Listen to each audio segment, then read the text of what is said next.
श्रीमन्महागणाधिपतये नमः। लक्ष्मीनारायणाभ्यां नमः। उमामहेश्वराभ्यां नमः। वाणीहिरण्यगर्भाभ्यां नमः।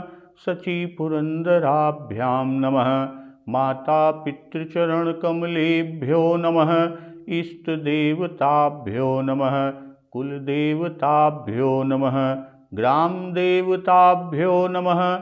स्थानदेवताभ्यो नमः। वास्तुदेवताभ्यो नमः। सर्वेभ्यो देवेभ्यो नमः। सर्वेभ्यो ब्राह्मणेभ्यो नमः। श्रीगुरुचरणकमलेभ्यो नमः। ओम सिद्धिबुद्धिसहिताय श्रीमन्महागणाधिपतये नमः। प्रभु श्री राम माँ जगदम्बा सीता जी और लक्ष्मण जी के साथ यमुना तटवासियों को लौटाकर आगे चलते हैं। और जब यमुना तटवासियों को वापस करते हैं तो फिरत नारी नरयति पछिताही, दयई दोषु देहि मन माही। सहित विषाद परस पर कही, विधि कर तब उलटे सब अहि। लौटते हुए वे तटवासी स्त्री पुरुष बहुत ही पछताते हैं। अब मन ही मन दयु को दोष देते हैं। जब प्रभु श्री रामचंद्र जी लौटावत हैं तो लौटते वक्त जितना भी स्त्री पुरुष हैं सब पछताता है, दयु को दोष देता है और एक दूसरे से परस्पर बहुत विषाद के साथ कहते हैं कि विधि कर तब उल्टे सब अहि। कि विधाता के सब काम उल्टा है, सारा काम वो उनका उल्टा बा। निपट निरंकुश निठुर निशंकु, जहि शशि कीन्ह सरुज सकलंकु। रूख कलप तरु सागरु खारा, तेहि पठये बन राजकुमारा। और आगे विधाता कहते हैं कि वही विधाता बिल्कुल निरंकुश है, स्वतंत्र है, निर्दयी है, निडर है। वही विधाता जे चंद्रमा के रोगी बनाए, घटे बढ़े वाला बनाए, जे शशि कीन सरुज सकलंकु, और कलंकी बनाए चंद्रमा के। इतने नहीं कहते हैं कि रूख कलप तरु सागरु खारा, तेहि पठये बन राजकुमारा। और कल्प वृक्ष के पेड़ बनाए जो उनकी अर्थ धर्म काम के दे वाला है। और समुद्र जो जल निधि है उनका खारा बनाए। इसलिए तेहि पठये बन राजकुमारा। और वही विधाता ने, उसी विधाता ने ये दोनों राजकुमार के बन भेजे हैं। जो पय इन्हि दीन बन भासु, कीन्ह बादि विधि भोग बिलासु। ए बिचरहि मग बिनु पद त्राना, रचे बादि विधि बाहन नाना। जब विधाता ने इनका वनवास देहन, जब विधाता ने इनको वनवास दिया है तब उसने भोग विलास व्यर्थ ही बनाए। सब भोग विलास बनाओ व्यर्थ है अगर नहीं के वनवास होगा। और जब यही बिना जूता चप्पल खड़ाऊ यानी नंगे पैर से रास्ता में चलता है तो फिर विधाता अनेक वाहन इस सवारी जोन बनाए वो सब बनाऊ व्यर्थ है, व्यर्थ ही होकर रचे हैं। वो आगे कह रहे हैं नगरवासी कि एमहि परहि डासी कुश पाता, सुभग सेज कत सृजत विधाता। तरुबर बास इन्हि विधि दीन्हा, धवल धाम रचि रचि श्रम कीन्हा। कि जब ये कुश और पत्ता बिछाई के जमीने पे पड़ा रहा थे, प्रभु श्री राम लक्ष्मण और माँ जगदम्बा जानकी जी के लिए कह रहे हैं कि जब ये तीनों जने प्रभु श्री राम, लक्ष्मण, माँ जगदम्बा, सीता जी कुश और पत्ता के बिछौना बिछाई के जमीन पर पड़ा रहा थे। तब फिर विधाता सुंदर सेज पलंग बिछौना कोने बड़े बनावत हैं। किस लिए बनावत हैं? अब विधाता ने जब इनको बड़े बड़े पेड़ों के नीचे निवास करे के देहे यहाँ, उन्हीं के नीचे निवास करें, तो फिर उज्जवल महल के बनाई के व्यर्थ में परिश्रम के हैं। कहने का भाव विधाता ने जब प्रभु श्री राम, लक्ष्मण और मां जगदम्बा सीता जी को बड़े बड़े वृक्षों पेड़ों के नीचे का निवास दिया, तब उज्जवल महलों को बनाकर विधाता ने तो व्यर्थ ही परिश्रम किया। जो ए मुनिपट धर जटिल सुंदर सुठी सुकुमार, विविध भांति भूषण बसन बाद की एक तार। जो ये सुंदर और अत्यंत सुकुमार होकर मुनियों के वल्कल वस्त्र पहने हैं, वही वस्त्र पहनते और जटा धारण करते हैं। तो विविध भांति भूषण बसन बाद की एक तार। तब फिर विधाता, करतार यानी विधाता ने भांति भांति के गहने और कपड़े व्यर्थ ही बनाए। तो आज का प्रसंग इसी के आगे कि जो एक कंद मूल फल खाही, बादी सुधा दियसन जग माही। एक कहिए सहज सुहाए, आपु प्रगट भय विधि न बनाए। जह लगी वेद कही विधि करनी, श्रवण नयन मन गोचर बरनी। देखहु खोजी भुवन 10 चारी, कहयस पुरुष कहाँ यसी नारी। इन्हीं देख विधि मनु अनुरागा, पटतर जोग बनावई लागा। किन्ह बहुत श्रम एक न आए, तेहिर साबन आनि दुराए। एक कहीं हम बहुत न जानही, आपु ही परम धन्य करी मानही। ते पुण्य पुण्य पुंज हम लेखे, जे देखहि देखी है जिन देखे। ऐ विधि कही कही बचन प्रिय, लेहि नयन भरि नीर। किमि चली है मार्ग यगम, सुठि सुकुमार शरीर।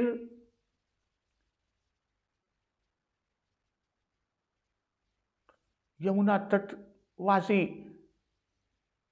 नर और नारी, पुरुष और स्त्री कह रहे हैं आगे कि जो ये कंद मूल फल खाते हैं, कि जो एक कंद मूल फल खाही, बादी सुधा दियसन जग माही। तो जगत में अमृत जैसे भोजन व्यर्थ ही है, उनको व्यर्थ ही बनाया है। और एक कह रहा है कि एक कहिए सहज सुहाए, आपु प्रगट भय विधि न बनाए। और कोई एक कह रहा है कि ये स्वभाव से ही सुंदर है और इनका सौंदर्य और माधुर्य नित्य और स्वाभाविक है, ये अपने आप प्रकट हुए हैं, इन्हें ब्रह्मा नहीं बनाए हैं, ये ब्रह्मा के बनाए हुए नहीं हैं। और जह लगी वेद कही विधि करनी, श्रवण नयन मन गोचर बरनी। कि हमारे कानों, हमारे नेत्रों और हमारे मन के द्वारा अनुभव में आने वाली विधाता की करनी को जहां तक वेदों ने वर्णन करके कहा है, देखहूं खोजी भुवन 10 चारी। भुवन 10 चारी यानी 14 लोक देखूं खोज, वहां तक 14 लोकों में ढूंढा और देखा, ऐसे पुरुष और ऐसी स्त्रियां कहां हैं, कहां यस पुरुष कहां हसी नारी। यानी कहीं भी नहीं। इसी से यह सिद्ध है कि विधाता के 14 लोकों से ये अलग हैं और अपनी महिमा से ही स्वयं निर्मित हुए हैं, स्वयं प्रकट हुए हैं। तो इन्हीं देखी विधि मनु अनुरागा, पटतर जोग बनावई लागा। और इन्हें देखकर विधाता का मन अनुरक्त हो गया, मुग्ध हो गया। तब वह भी इन्हीं की उपमा के योग्य दूसरे स्त्री पुरुष बनाने लगा। किन बहुत श्रम एक न आए, तहीर साबन आनी धुराए। बहुत परिश्रम किया, बहुत श्रम, एक न आए। इसलिए इसी ईर्षा के मारे विधाता ने इनको जंगल में लाकर छिपा दिया। भाई विधाता ने बहुत परिश्रम किया, बहुत परिश्रम कहन, परंतु कोई उसकी अटकल में ही नहीं आया, यानी पूरा ही नहीं उतरा। यही बड़े ईर्ष्या के मारे जंगल में लाए के छिपाई देहन।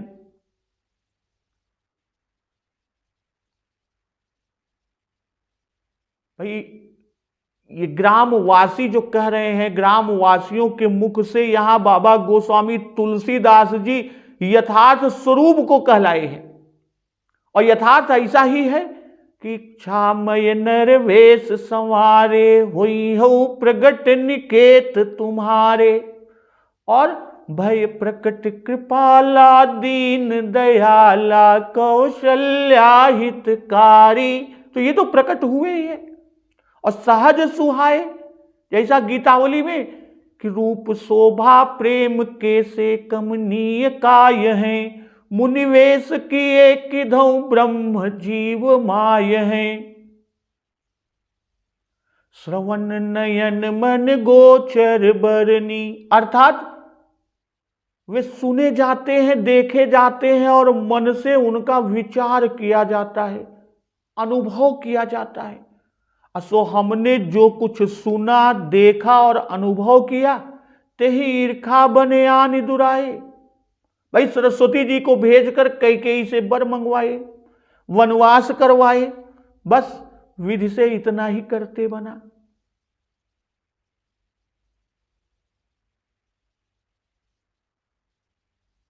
देखूं खोज भुवन 10 चारी, कहयस पुरुष कहाँ यसी नारी। बालकांड में एक सखी ने जो कहा कि सुर नर असुर नाग मुनि माही, शोभायसी कहूं सुनियत नाही। विष्णु चारि भुज विधि मुख चारी, विकट वेश मुख पंच पुरारी। अपर देव अस को न आही, यह छवि सखी पटितरिय जाही। सखी कह रही है, आगे कहती है कि भय किशोर सुषमा सदन, श्याम गौर सुख धाम। अंग अंग पर बारी हैं, कोटि कोटि सतकाम। और बाबा गोस्वामी तुलसीदास जी ने कहा कि जो पट तरियती समसिया, जग यसी जुवती कहाँ कमनिया। वही सब भाव यहां ग्रामवासियों के हैं, जो यमुना तट के ग्रामवासी जिनको प्रभु ने लौटाया हुए आपस में बात करते हुए, परस्पर एक दूसरे से कहते हुए आ रहे हैं। और कवितावली में कि बानी विधि गौरी हर सेखहु, गणेश कही सही भरी लोमस भुसुंडी बहु बारिखो। 4 10 भुवन निहारी, नर नारी सब नारद को, परदान नारद सो पारिखो। तिन कही जग में जगमगात जोरी, एक दूजो को कहैया और सुनैया पुचारिखो। रमा रमा रमन सुजान हनुमान, कही सीय सीन तीयन पुरुख राम सारिखो। और यहां आपस में यमुना तट ग्राम के नर नारी आपस में बात कर रहे हैं कि ये ब्रह्मा के बनाए नहीं हैं, ये ब्रह्मा के बनाए नहीं है, आप प्रकट भय विधि न बनाए, स्वयं प्रकट हुए, ब्रह्मा के नहीं। इस शुद्ध आपोहुत्र में यह कारण दिखाना कि ऐसी सुंदरता ब्रह्मा जी नहीं बना सकते, ये तो स्वयं प्रकट हुए हैं। तो एक कहीं हम बहुत न जानहि, आपु ही परम धन्य करि मानहि। ते पुनि पुण्य पुंज हम लेखे, जे देखहि देखी है जिन्ह देखे। भाई कोई कहते हैं कि हम बहुत, अर्थात यह सब कुछ तर्क वितर्क की बात नहीं जानते। एक कहीं हम बहुत न जानहि, हां आपु ही परम धन्य करि मानहि, कि अपने को परम भाग्यवान और कृतकृत्य मानते हैं, परम धन्य मानते हैं। ते पुण्य पुण्य पुंज हम लेखे, जे देखहि देखी है जिन्ह देखे। और हमारी समझ में आपस में वो एक कह रहा है कि वे भी बड़े ही पुण्यवान हैं जो इन्हें देख रहे हैं, जो इन्हें देखेंगे और जिन्होंने देखा है।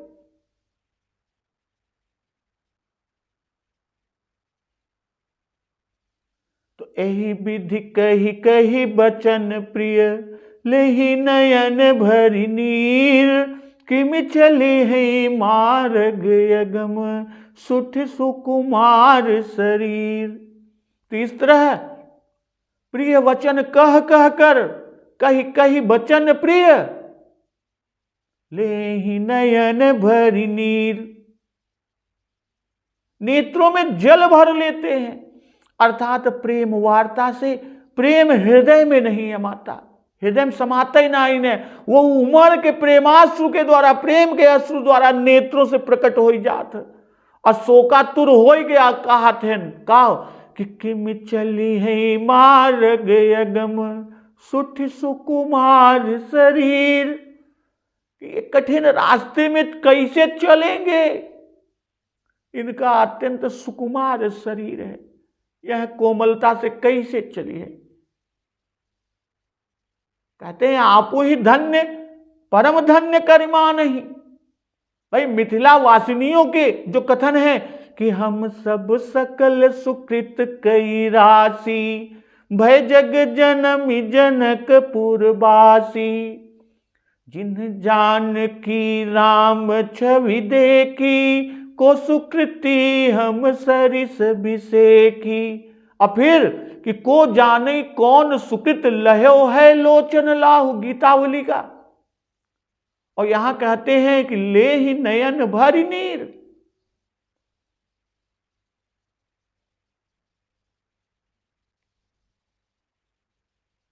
और कब भर लेते हैं कि यही विधि कही कही बचन प्रिय, एक दूसरे से प्रिय वचन कह कर नेत्रों में जल भर लेते हैं। प्रेम वार्ता से हृदय में समाता नहीं वह प्रेम, और उमग कर उमड़ कर छलक कर प्रेम के अश्रु द्वारा नेत्रों से प्रकट हो जाता है। कवितावली में कि पायन तौपनहीन पया देहि, क्यों चली है सकुचात ही ओ है। कवितावली में ही उल्लेख है कि बनिता बनी श्यामल गौर के बीच, बिलो कोहुरी सखी मोहि सिवै। मग जोगन कोमल क्यों चली है सकुचाति, मही पद पंकज छय। तुलसी सुनि ग्राम बधू बिथ की, पुनि तन अवचल लोचन चय। सब भांति मनोहर मोहन रूप, अनूप है भूप के बालक द्वय। भाई आपस में कहते हुए प्रेम की वाणी उनकी हृदय में नहीं आती, नयनों से प्रेम के अश्रु बनकर निकल पड़ते हैं। और किस लिए कि किम चली है मार्ग अगम अग सुठ सुकुमार शरीर। भैया रास्ता बड़ा कठिन है, ककरीला है, पथरीला है, जंगल का रास्ता है, और ये अत्यंत सुकुमार है, कोमल शरीर है, ये उस पर कैसे चलेंगे। तो नारी स्नेह बिकल बस होही, चकई सांझ समय जनु सोही। स्त्रियां स्नेह के वश होकर विकल हो रही है, व्याकुल हो रही है कि चकई सांझ समय जन सोही, कि मानो संध्या के समय चकवी भावी वियोग के कारण दुखित है, शोभित है।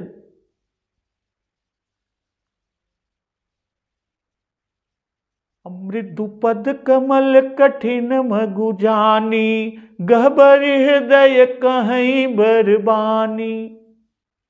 भाई चरण कमल अत्यंत कोमल है और रास्ता अत्यंत दुर्गम और कठिन है। ऐसा जानकर स्त्रियां गदगद और व्याकुल हृदय से श्रेष्ठ वाणी से कह रही हैं कि पर सत मृदुल चरण अरुणारे, सकुचति महि जिम हृदय हमारे। कि इनके लाल कोमल चरणों को छूते ही पृथ्वी वैसी ही सकुचाती है जैसे हमारे हृदय सकुचा रहे हैं। तो जो जगदीश इन्हीं बनु दीन्हा, कसन सुमन मय मारगु कीन्हा। जब जगदीश ने इनको वनवास ही दिया, भाई वनवास ही दिया, तो रास्ते को पुष्पमय क्यों न कर दिए। भाई रास्ते को पुष्पमय कर देते, इनको वनवास देते तो कोई दिक्कत नहीं थी। जो मांगा पाई अभिधि पाही, ए रखी है सखी आखिन माही। यदि ब्रह्मा से मांगे मिले तो हे सखी, इनको आंखों में रख लिया जाए। अभी तक पुरुषों के स्नेह का वर्णन हुआ, बाबा गोस्वामी तुलसीदास जी ने अभी तक पुरुषों के स्नेह का वर्णन किया। अब स्त्रियों का स्नेह और उनकी परस्पर वार्ता का वर्णन कर रहे हैं। नारी स्नेह विकल बस होई, कि ये स्त्रियां प्रेम के वश हो, वे व्याकुल हो रही हैं। इसकी उत्प्रेक्षा करते हैं कि मानो ये स्त्रियां नहीं है किंतु चकवी है। कि चकई साज समय जन सोही, कि जो संध्या समय में शोभित हो रही है, भावी वियोग के कारण दुखित है, वह शोभायमान। भाई पति के विक्षेप का दुख है तो फिर सोही कैसे कहा। इनकी व्याकुलता का कारण राम जी पर इनका स्नेह है, ऐसी से शोभित तो होना बाबा गोस्वामी तुलसीदास जी ने कहा। सांझ समय, सांझ समय कहा क्यों? क्योंकि अभी तो वियोग हुआ नहीं है, पर वियोग की घड़ी आ रही है। भाई संध्या के समय से ये बता रहे हैं कि वियोग का आरंभ है, जो बहुत व्याकुल करता है। चकवी का चकवे से वियोग रात्रि में होता है और अभी संध्या है। तो इसका उल्लेख और भी है कि जाई सुमंत्र दीख कस राजा, अमिय रहित जनु चंद विराजा। अर्थात राम विरह में श्रीहत होना मनुष्य की शोभा है। पर ऐसे भी दृष्टांत हैं जिनमें सोहना इस भाव से नहीं लिखा, जैसे भगतहीन नर सोहै कैसा, अभयो तेज हत श्री सब गई, मध्य दिवस जिमि शशि सोहै। तो इस तरह का भी उल्लेख है। और यहां चकई की उपमा से उपपत्ति का वियोग दर्शित हो रहा है, दिख रहा है। इसलिए यहां परकीया प्रोषित पति का कि लक्षण है और फिर गुण कथन दशा है। भाई चकवी को पति के विक्षेप का दुख है और वैसे ही ग्राम की नारियों को श्री राम जी के प्रति संयोग का स्नेह और ईश्वर जीव का पति है। सकुचति महि जिम हृदय हमारे, भाई परसत मृदुल चरण अरुणारे, असकुचति महि जिम हृदय हमारे। भाई स्पर्श से पृथ्वी सकुच रही है, सकुचात यहां है कि हम तो बड़ी कठोर रही, मैं बड़ी कठोर हूं, और जैसे हमारे हृदय को संकोच हो रहा है। स्त्रियां आपस में कह रही हैं कि जिस तरह हमारे हृदय में संकोच हो रहा है कि हम बड़े कठोर हैं, कि राम जी का विक्षेप समझ फट नहीं जाते, हमारा हृदय फट नहीं जा रहा है। प्रभु श्री राम जी के मृदुल अरुणारे चंद्रों को ग्राम वधूटियां अपने हृदय में स्थान देना चाहती हैं, पर स्थान देते समय उनका हृदय संकुचित होता है। और ऐसे कलुषित हृदय में ऐसे पवित्र वस्तु को रखें तो कैसे रखें? इसी अनुभव के द्वारा वे कह रही हैं नारियां कि पृथ्वी भी इनके मृदुल अरुणारे चरणों के स्पर्श से संकुचित होती है कि मैं ऐसी कठिन हूं, कठोर हूं, और इस चरण कमल को कैसे अपने ऊपर स्थान दूं। वो आगे कहते हैं कि जव जगदीश इन्हीं बनु दीन्हा, कसन सुमन मय मार गुकीन्हा। भाई वन देना नहीं चाहिए था, और यदि जगदीश ने वन दे ही दिया था तो मार्ग को तो पुष्पमय बना देना था। और फिर आगे कहती हैं कि जो मांगा पाई विधि पाही, ये रखी है सखी आखिन माही। भाई आंखों में रखने का भाव, कभी इनका विक्षेप ना होने दे, दूर ना होने दे, बराबर देखा ही करे। और फिर शरीर में सभी अंगों में आंख ही सबसे कोमल मानी जाती है, आंख ही सबसे कोमल। इसलिए उनकी प्राप्ति होने पर, प्रभु की प्राप्ति होने पर यही स्थान प्रभु के लिए सर्वोत्तम है। हृदय को कठोर बता रही हैं, बता चुकी हैं, इससे उसमें वास उचित नहीं समझती, उसमें ठहराना उचित नहीं समझती। तो इसमें यह भी भाव है कि ध्यान करना पसंद नहीं करती, नित्य आंखों से देखना चाहती हैं। श्रृंगार रस में युवतियां सोचती हैं हम इन्हें एकांत में क्यों पावेंगी। यदि ब्रह्मा कभी एकांत में संयोग प्राप्त कर दे तो इनके लायक और कोई स्थान ही नहीं जचता, आंखों में ही रख लें। और दूसरा भाव कि नेत्रों का श्याम गौरवर्ण है, भाई नेत्रों में श्याम गौरवर्ण है, वैसे ही इनका यानी प्रभु श्री राम और लक्ष्मण जी का श्याम गौरवर्ण है। इसलिए भी आंखों से ही उनका संयोग चाहती हैं, अर्थात बराबर देखती रहें, यही वह चाहती हैं। तो जिन नारी ने अवसर आए, तिन्ह सिया राम न देखन पाए। कह रही है कि जो स्त्री पुरुष इस समय पर नहीं पहुंचे, तिन्ह सिया राम न देखन पाए।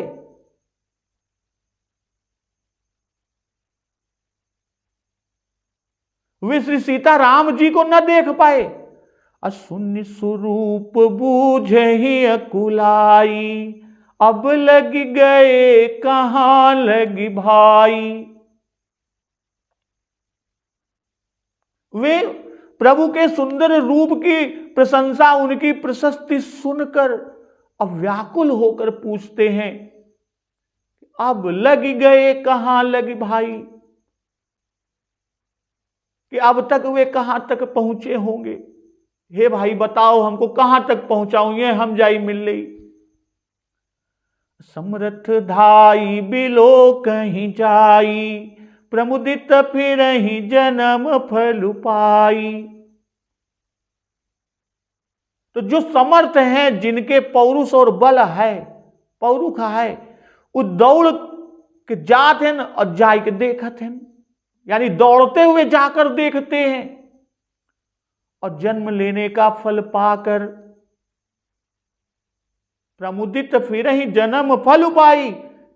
जन्म लेने का फल पाकर अब बड़े ही आनंदित होकर लौटते हैं। तो अबला बालक वृद्ध जन कर्मी जहि पछिताहि, हो ही प्रेम बस लोग इमी राम जहां जह जाहि। स्त्रियां, छोटे लड़के और बुढ़े वृद्ध लोग हाथ मलते पछताते हैं, हाथ मलते पछताते हैं। यही तरह से जहां जहां प्रभु श्री रामचंद्र जी जाते हैं, हुआ हुआ के लोग प्रेम के वश हो जाते हैं।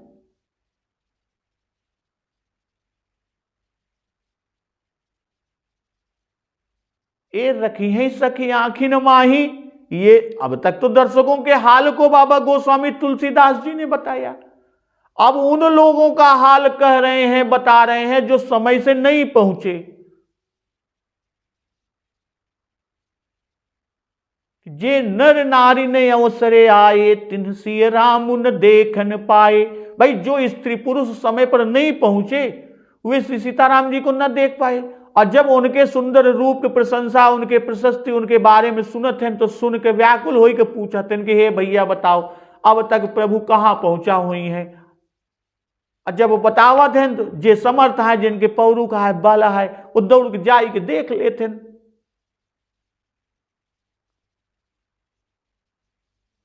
तो इसलिए कहते हैं अबला बालक वृद्ध जन कर्मी जहि पछताहि। अबला धन बला, दो शब्दों में धन बला, जिनमें बल नहीं। और एक भाव सामान्य लोग लेते हैं अबला यानी स्त्री, साथ ही साथ जिसमें वह प्रयुक्त हुआ करता है। तो इस शब्द के प्रयोग का आशय यहां पर कि इन ग्रामवासिनी स्त्रियों में भी जो बलवान हैं वे भी समर्थ धाई भी लोग कहीं जाई। और इसी से पहले जे नर नारी कहकर वो के साथे के समर्थ धाई। यह तरह से अबला से केवल उन स्त्रियों से तात्पर्य न जे असमर्था है, चाहे सुकुमारता, चाहे अवस्था, चाहे रोग या कोनो कारण से ऐसी हो कि दौड़ के न जा सकत हो। अकर्मी जही, भाई शोक पश्चाताप की मुद्रा हटे। जब शोक पश्चाताप होता तो हाथ है मीजत है, तो हाथ मलते हैं, मानो हाथ से पदार्थ निकल जाने से उसकी रेखा मिटावे चाहते हैं। असमर्थ और असमर्थ दोनों को मन वचन कर्म तीनों से प्रभु में अनुरक्त बता रहे हैं। बूझई वचन धाही बिलोकई जाई, कर्म अप्रमुदित मन से। तो असमर्थ है, कर्मी जही कर्म हुआ, पछता ही वचन है और हो ही प्रेम बस मन से। बाबा गोस्वामी तुलसीदास जी संसार के हितोपदेश के लिए कहते हैं कि जितने स्त्री पुरुष इस संसार में हुए हैं, जिन्होंने अपने को गंवा दिए हैं, जो परमार्थ से गए गुजरे हैं, वे सिया राम जी को नहीं देखने पाए। और फिर अवसर के पीछे जो राम जी के सौंदर्य के सुन के अव्याकुल हो के सज्जनों से पूछा थे कि हे भाई अब लग गए, अर्थात अब तक तो हम गए गुजरे रहे, व्यर्थ हमारी अवस्था गई, पर अब कहां लगी, कहां तक ऐसे ही गंवाएंगे। सज्जनों के उपाय बताने पर जो यज्ञ योग तप आदि को समर्थ है वे जाकर देख लेते हैं और प्रमुदित होकर फिरा करते हैं। परंतु जो अबला हैं वे सब हाथ मीजत हैं, पछतात हैं। जहां जहां लोग यह भांति प्रेम वश होते हुआ हुआ प्रभु श्री राम स्वयं चला जाते, चला आवत हैं। प्रेम ते प्रकट हो हिमय जाना। अबला बालक वृद्ध जन, अबला अर्थात जो कर्म ज्ञान उपासना तीनों से रहित है। बालक अर्थात जो शास्त्र से हीन है और वृद्ध अवस्था से हीन है। और इन तीनों को दर्शन तो न हुआ, पर सत्संग में विद्वानों से प्रभु के स्वरूप की व्याख्या सुनकर उत्कंठित हुए। हाथ मलते हैं कि इनके हाथों से कर्म भी न बन पड़े, ताड़ना करते हैं और आत्मग्लानि से पछताते हैं। गाँव गाँव यस होई आनंदु, देखे भानुकुल कैरव चंदु। भाई सूर्य वंश रूपी कुएं को प्रफुल्लित करने के लिए चंद्र स्वरूप रूप श्री राम जी को देखकर गांव गांव में ही ऐसा आनंद हो रहा है। और जो लोग कुछ भी समाचार वनवास दिए जाने का सुन पाते हैं, राजा रानी को दोष लगाते हैं। और आगे का प्रसंग हम लोग अगले दिवस की कथा में श्रवण अमृत पान करेंगे। तो एक बार जोर से बोलिए, सियावर रामचंद्र की जय, पवन सुत हनुमान की जय। जगत जननी मां जगदम्बा की जय, गुरुदेव भगवान की जय, उमापति महादेव की जय। जय श्री राम।